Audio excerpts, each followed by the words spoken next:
Hi there. Welcome back. Um, we're here for chapter 6 of Charlotte's Web. When we left Wilbur, he had just met Charlotte, his new friend, who turned out to be a spider.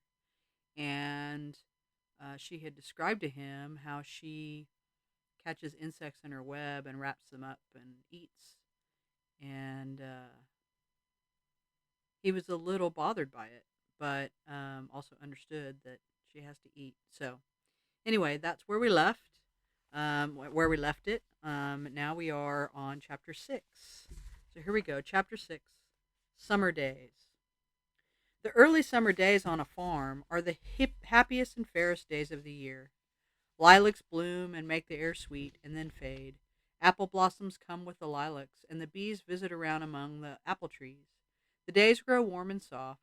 School ends, and children have time to play and to fish for trouts in the brook. Avery often brought a trout home in his pocket, warm and stiff and ready to be fried for supper.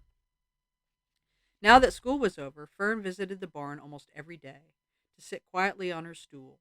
The animals treated her as an equal. The sheep lay calmly at her feet. Around the 1st of July, the workhorses were hitched to the mowing machine, and Mr. Zuckerman climbed into the seat and drove into the field. All morning you could hear the rattle of the machine as it went round and round, while the tall grass fell down behind the cutter bar in long green swaths.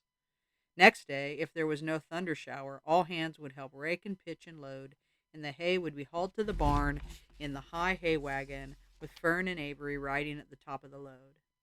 Then the hay would be hoisted, sweet and warm, into the big loft until the whole barn seemed like a wonderful bed of timothy and clover. It was fine to jump in and perfect to hide in, and sometimes Avery would find a little grass snake in the hay and would add it to the other things in his pocket. Early summer days are a jubilee time for birds. In the fields, around the house, in the barn, in the woods, in the swamp, everywhere love and songs and nests and eggs. From the edge of the woods, the white-throated sparrow, which must come all the way from Boston, calls, "Oh, Peabody, Peabody, Peabody." On an apple bough, the phoebe teeters and wags its tail and says, "Phoebe, Phoebe."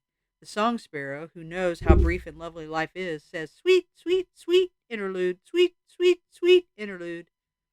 If you enter the barn, the swallows swoop down from their nests and scold, "Cheeky, cheeky," they say. In early summer, there are plenty of things for a child to eat and drink and suck and chew. Dandelion stems are full of milk. Clover heads are loaded with nectar. The Frigidaire is full of ice-cold drinks. Everywhere you look is life. Even the little ball of spit on the weed stalk, if you poke it apart, has a green worm inside it. On the underside of the leaf of the potato vine are the bright orange eggs of the potato bug. It was on a day in early summer that the goose eggs hatched. This was an important event in the barn cellar. Fern was there, sitting on her stool, when it happened. Except for the goose herself, Charlotte was the first to know that the goslings had at last arrived. The goose knew a day in advance that they were coming. She could hear their weak voices calling from inside the egg. She knew that they were in a desperately cramped position inside the shell and were most anxious to break through and get out. So she sat quite still and talked less than usual. When the first gosling poked its gray-green head through the goose's feathers and looked around, Charlotte spied it and made the announcement.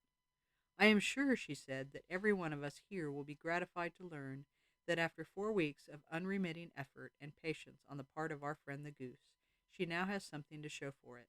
The goslings have arrived. May I offer my sincere congratulations?" "Thank you, thank you, thank you," said the goose, nodding and bowing shamelessly. "Thank you," said the gander. "Congratulations!" shouted Wilbur. "How many goslings are there? I can only see one."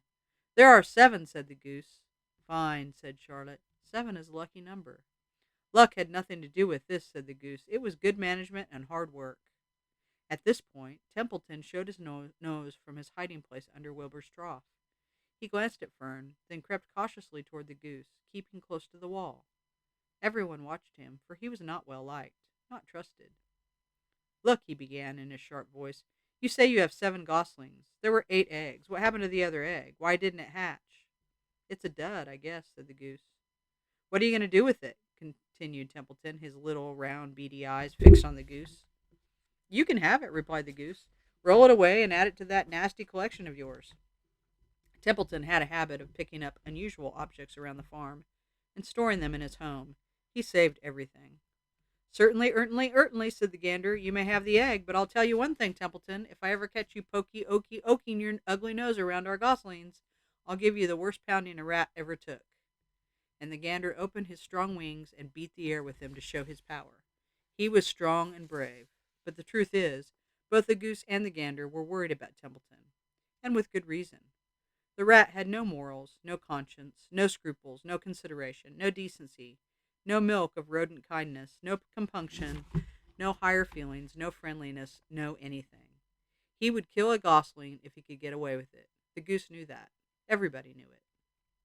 With her broad bill, the goose pushed the unhatched egg out of the nest, and the entire company watched in disgust while the rat rolled it away. Even Wilbur, who could eat almost anything, was appalled. Imagine wanting a junky old rotten egg, he muttered. A rat is a rat, said Charlotte. She laughed a tinkling little laugh. But, my friends, if that ancient egg ever breaks, this barn will be untenable. What's that mean? Asked Wilbur. It means nobody will be able to live here on account of the smell. A rotten egg is a regular stink bomb. I won't break it, snarled Templeton. I know what I'm doing. I handle stuff like this all the time. He disappeared into his tunnel, pushing the goose egg in front of him. He pushed and nudged till he succeeded in rolling it to his lair under the trough. That afternoon, when the wind had died down and the barnyard was quiet and warm, the gray goose led her 7 goslings off the nest and out into the world. Mr. Zuckerman spied them when he came with Wilbur's supper. Well, hello there, he said, smiling all over. Let's see, 1, 2, 3, 4, 5, 6, 7. 7 baby geese. Now, isn't that lovely? There we go. That was chapter 6 of Charlotte's Web.